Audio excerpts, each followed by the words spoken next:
I just saw this video titled, My Super Epic Website.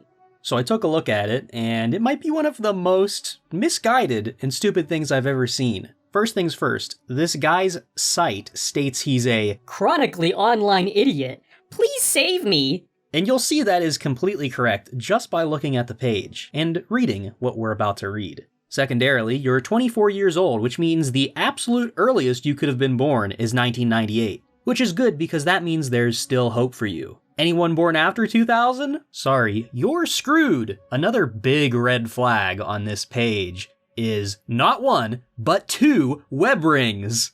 And the little 2023? Yes, you read that correctly. As if this guy is the first person to ever create a website that doesn't look like a Wix or Squarespace page. Your web design isn't even that, old looking. It just looks very basic. And of course the overuse of buttons, most of which have no meaning. And anyone who uses Vim needs to be sent to a re-education facility anyway.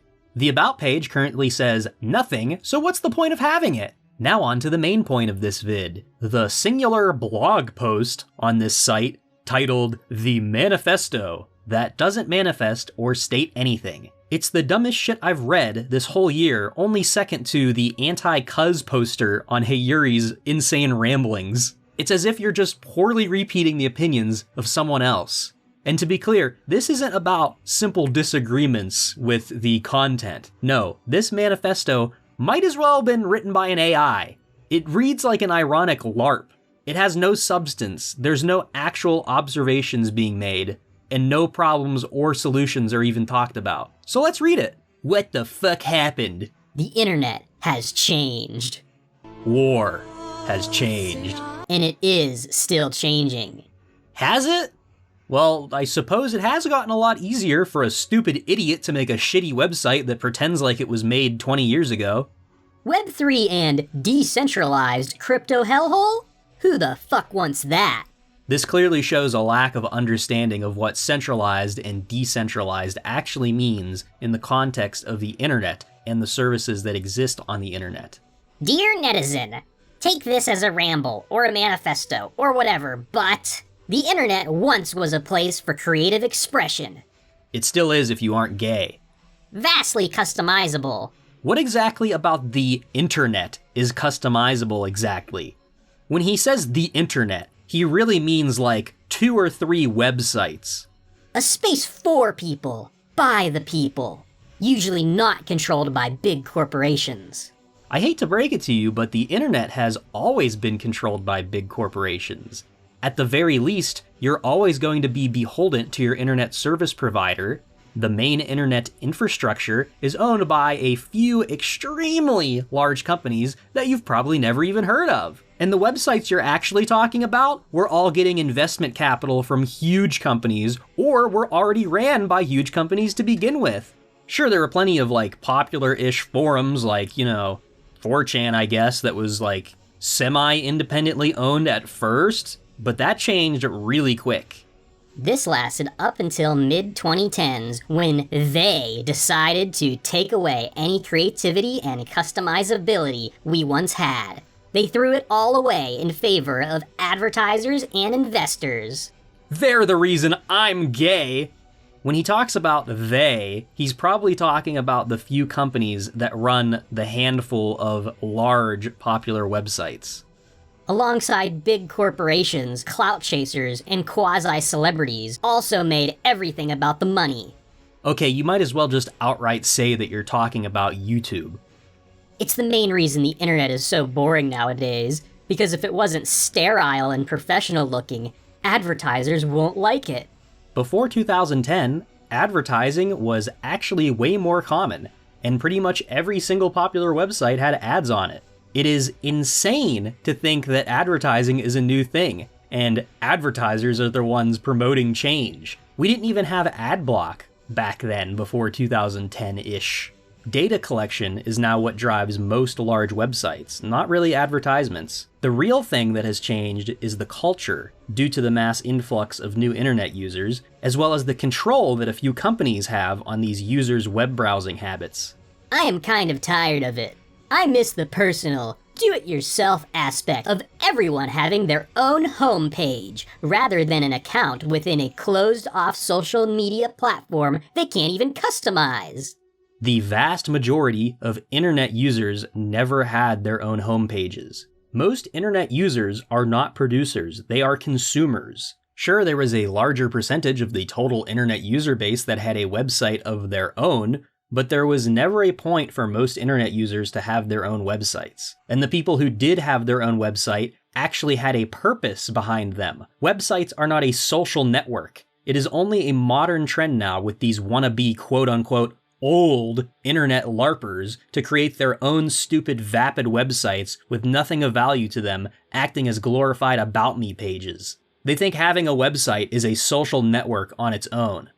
For example, YouTube, Twitter, etc., all used to provide so much customizability. Again, you have no fucking clue what you're talking about. YouTube profile customization was hardly complex. You could change fonts, the color, and the background image, but that's pretty much it. Maybe you also mean that you could put a little About Me section on your YouTube profile? By the way, you yourself are using the shittiest profile layout, and it's not even customized. In Twitter, the same's true. You could change your background and profile picture, that's pretty much it. And they got rid of that long before you ever even used Twitter. As for etc., what else are you talking about? I know you're way too young to have had a MySpace profile. Facebook never had customization at all. And most popular online forums besides maybe Gaia Online, your customization was limited to signatures and profile pictures. We had so many ways to make our profiles fun, to make them us, but nope, they had to reduce us to profile picture and banner only, meanwhile also banning GIF profile pictures. Again, you're talking about a small handful of popular websites, which you didn't even use during the time that you could make your profile fun. The website you're currently posting the video on, you don't even have a profile pic or about section. You seriously just made an account to promote your shitty quote-unquote homepage. Around the same time Meaning like 2014? Microsoft decided to kill the legendary chatting application Windows Live Messenger, or more commonly known as MSN, in hopes of people ditching it in favor of Skype, hoping to make their money back, as they spent a whopping $8.5 billion to get Skype. And as Microsoft hoped for, majority did switch to Skype, but it never felt right. I, in fact, never liked Skype. Yeah, you probably use Discord now, huh? Guess what? By the time Microsoft killed MSN, they had already turned Skype into a shit show. You never even used Skype when it was good and not owned by Microsoft. And secondarily, a lot of MSN users already used Skype separately, because Skype is a voice-centered chat program, not a text chat program like MSN. And it wasn't just MSN that went away. Pretty much all of the big person-to-person instant messaging systems were shut down within like 4 years of each other, for some strange reason. So in a nutshell, yep, they ruined the internet because of the fucking money. Again, the internet isn't your small handful of websites and chat software. There are far worse issues with control of websites and web browsing in general that you will not only never touch on, but you yourself are actually contributing to some of the issues. But can we really be surprised? The internet isn't a hobby anymore when majority of people just try to capitalize on any given subject. The internet was never a hobby for anyone. The internet is a means of communication. This is like saying, talking on the phone is my hobby. It's like he's trying to say, people who make money using the phone are bad and ruining the phone hobby. Once money is involved, that is not a hobby. That's a damn job. Like it or not, that's facts. That simply isn't a fact. This isn't written very well because this guy is ESL, but I understand what he's trying to say. He really means once you're able to make money off your hobby, it becomes a job. Again, the internet is not a hobby. You could say writing blogs or articles on a website on the internet is a hobby. You could say making YouTube videos is a hobby. You could even maybe just say browsing the web is a hobby to an extent. But the internet is not a hobby. Just having a website isn't exactly a hobby. Your gay little About Me page isn't a hobby. Operating a web server is not a hobby. And what's wrong with making money? Maybe look into how old Amazon.com is. It's been around a lot longer than your imaginary 2010s everything's about money now fantasy world. I really miss the old and simpler internet. It was more fun, more free.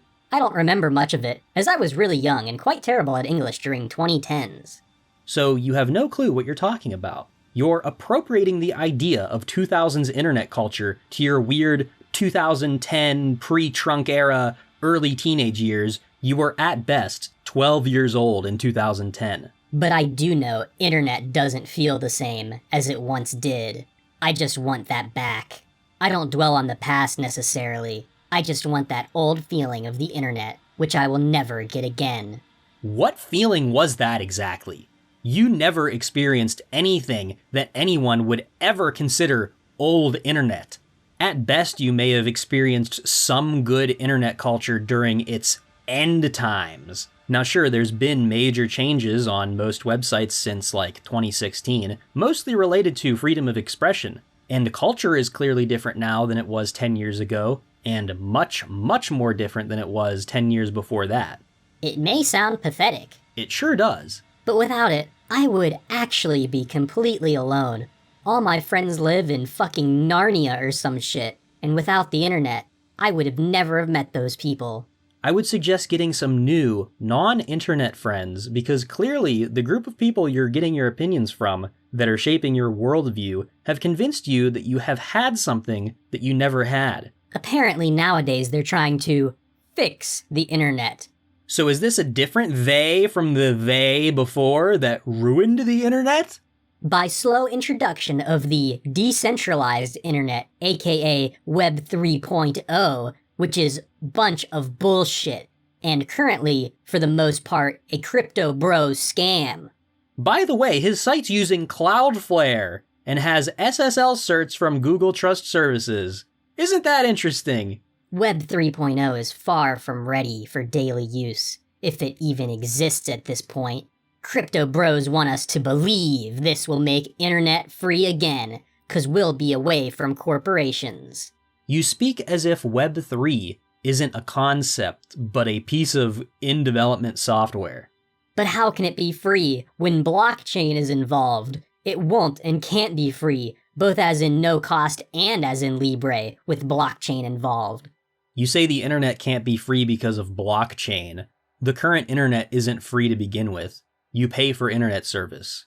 No software changes within hypertext browsers, such as this magical Web 3 or blockchain, will ever change that. Secondarily, you yourself paid like $50 to register this .im domain. Unless you're hosting this site on your home internet connection, you're probably also paying for some form of hosting, or someone's paying for it. It will become even more of a rich person's toy than it is right now. So in the other words, the literal opposite of what they make us believe. I might not be anti-crypto per se, but imagining the blockchain as an integral part of the web borders with insanity. No one is making you do or believe anything besides yourself and maybe your anime Discord group. You pay for your website. You can do anything you want with it. And as long as you don't anger the mega companies you have chosen to do business with, Cloudflare, your domain provider, your server provider, your SSL provider, and your government, then you're pretty much okay. Also, I've never even seen any demonstration of this mystical, decentralized blockchain internet he's talking about, unless he means something like ZeroNet or Tor, maybe Namecoin. I really don't understand what he's talking about here. The goal isn't to dwell on the past or to ignore the progression, but what they show as progression actually isn't it.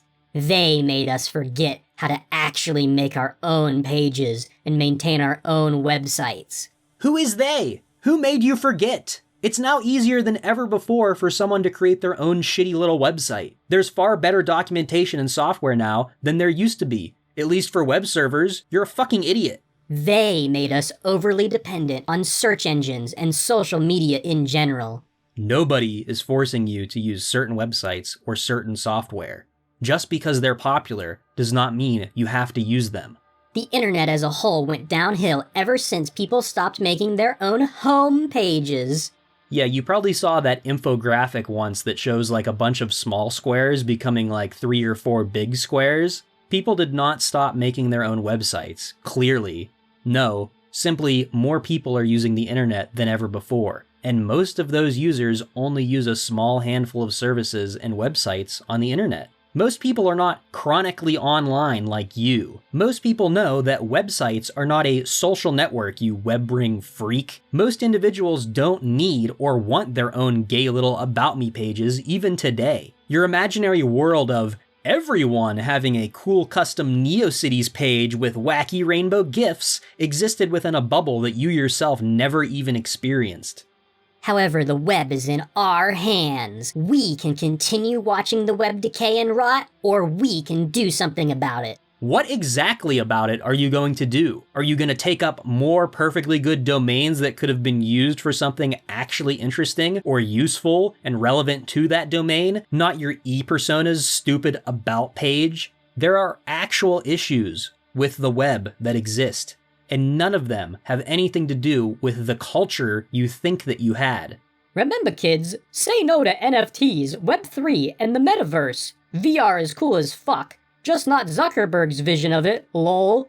This whole thing read as if someone completely outside of the realm of anything discussed here came and found the most boilerplate talking points and wrote them down. There are actual moral, social, and technical problems in almost all modern technology, especially things related to the internet and websites. But this blog post manifesto talks about none of them. This is a manifesto stating nothing besides the fact that the author has no clue what the fuck they're talking about. Oh, and since recording this guy has since put his video on private, so I can't even make this a video response anymore. Interesting behavior! Now, I'm not saying you shouldn't make your own website, but if you do, you should actually make your website have some kind of value or purpose. For some reason, there's a ton of these new worthless about me pages popping up recently, more than there's been in the past. So did someone make a video about NeoCities or something? I don't know.